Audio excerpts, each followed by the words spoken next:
So here I am going to talk about what type of company you should open. My name is Paresh Bahuguna. I am business excellence coach and I help people grow their business.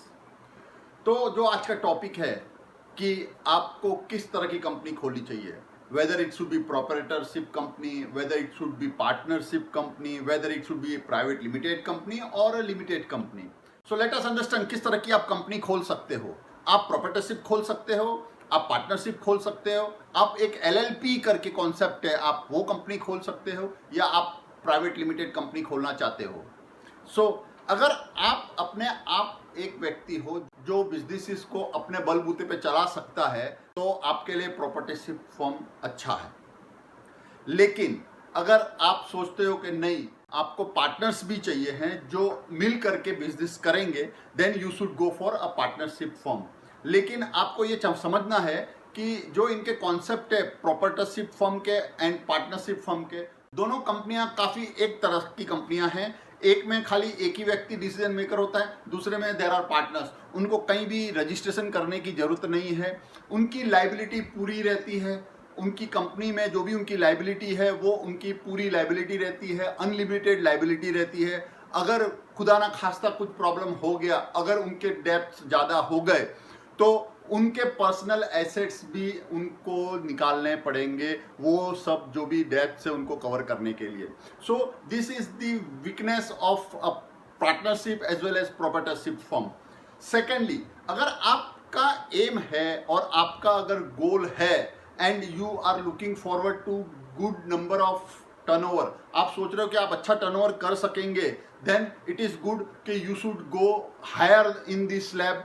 जहाँ पर अगर आपका turnover around 40 lakhs है और 40 lakhs के आसपास आपका turnover रहता है, then you can think of LLP. क्योंकि एलएलपी में क्या होता है, आपको ऑडिट्स नहीं करनी होती है अगर आपका टर्नओवर 40 lakhs तक है. अगर 40 lakhs से ज़्यादा आपका टर्नओवर होता है, then audit is required as far as LLP is concern.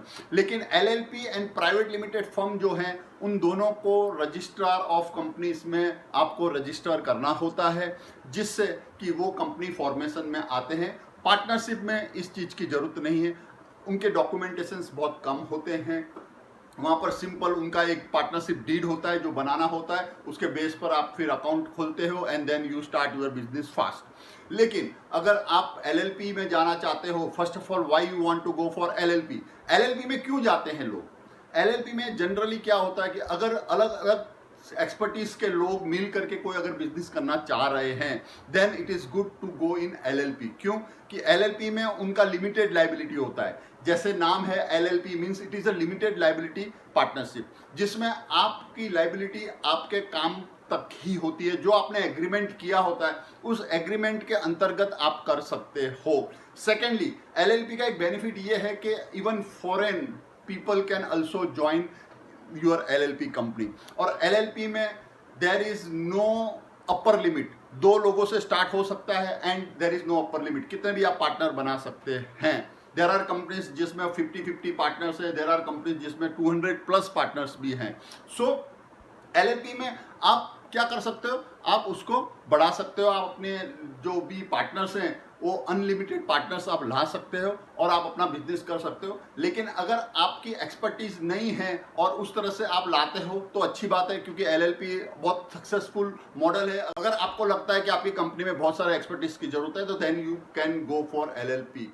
दूसरा जो है private limited company. Private limited company में yes, maximum directors can be up to 15 and then you need to have minimum 2 directors. और प्राइवेट limited company में again it is ROC में registered होता है, company is registered under ROC. और best benefit है LLP का एंड प्राइवेट लिमिटेड कंपनी का कि इसमें परपेचुअल सक्सेशन होता है. परपेचुअल सक्सेशन का आप मतलब समझिए कि अगर समझो कि कोई भी डायरेक्टर की मृत्यु हो गई, if director is no more, तो कंपनी बंद नहीं हो जाती है. अदरवाइज पार्टनरशिप फर्म और प्रोपरेटरशिप फर्म में क्या होता है, अगर पार्टनर नहीं रहा then obviously that partnership dissolves. अवन प्रोपरेटरशिप में तो खुद एक व्यक्ति है, अगर वो ही नहीं रहा तो उसकी कंपनी बंद हो जाती है. सिमिलरली अगर प्राइवेट लिमिटेड कंपनी और एलएलपी कंपनी में ऐसा होता है तो कंपनी को कोई फर्क नहीं पड़ता है, क्योंकि कंपनी स्टिल कंटिन्यूस. तो ये एक बहुत बड़ा बेनिफिट है अगर आप एलएलपी में हो या प्राइवेट लिमिटेड फर्म में हो. सो try to understand this. There are compliances which is required in private limited as well as LLP. LLP में compliances कम होते हैं. अगर आपका capital infusion 25 lakhs से ज़्यादा है तो वहाँ पर आपको ऑडिट कराना कंपलसरी होता है LLP में. अदरवाइज प्राइवेट लिमिटेड कंपनी का तो ऐसा है कि audit is mandatory and tax audit comes when your turnover crosses 1 CR. तो आपको स्ट्रिंजेंट जो कंप्लाइंसेस है वो फॉलो करनी होती है प्राइवेट लिमिटेड कंपनी और LLP में. Otherwise these two companies are the best companies. क्यों मैं ये बोल रहा हूँ बेस्ट कंपनीज है कि आपका अगर विजन बड़ा है और आप 5 years डाउन द लाइन सोच रहे हैं तो आपको ये भी पता होगा कि कहीं ना कहीं आपको फंडिंग की जरूरत होगी, आपको इन्वेस्टर्स की जरूरत होगी. तो उस दरमियान इन्वेस्टर यही देखता है कि आपकी कंपनी किस तरह की कंपनी है. अगर वो प्राइवेट लिमिटेड फर्म है, अगर वो LLP है, तो उनको पता है कि yes this company are registered company. And private limited firm में yes there is memorandum of association, there is article of association and shareholder agreement. तो जिसमें डिफाइन किया होता है कि किस तरह का रोल कौन सा शेयर होल्डर कर रहा है, और वो जो क्लियर कट डिफाइंड होता है उससे इन्वेस्टर्स को काफ़ी सहूलत होती है समझने में कि कंपनी किस तरह से काम कर रही है और उनका जो रिस्क है वो किस तरह से वो मिटिगेट कर पाएंगे. Again investors are always looking for their money security. तो अगर प्राइवेट लिमिटेड फर्म है, अगर LLP फर्म है, तो आपको फंडिंग उस तरह से मिल जाती है. And the best part about private limited firm is the owner entity is different and the company entity is totally different. तो ओनर कभी कभी इन्वेस्टर पॉइंट ऑफ व्यू से हो सकता है एंड ऑर्गेनाइजेशन में आपका कोई मैनेजमेंट टीम अलग से काम कर सकता है. सो this is the best benefit of having a private limited firm.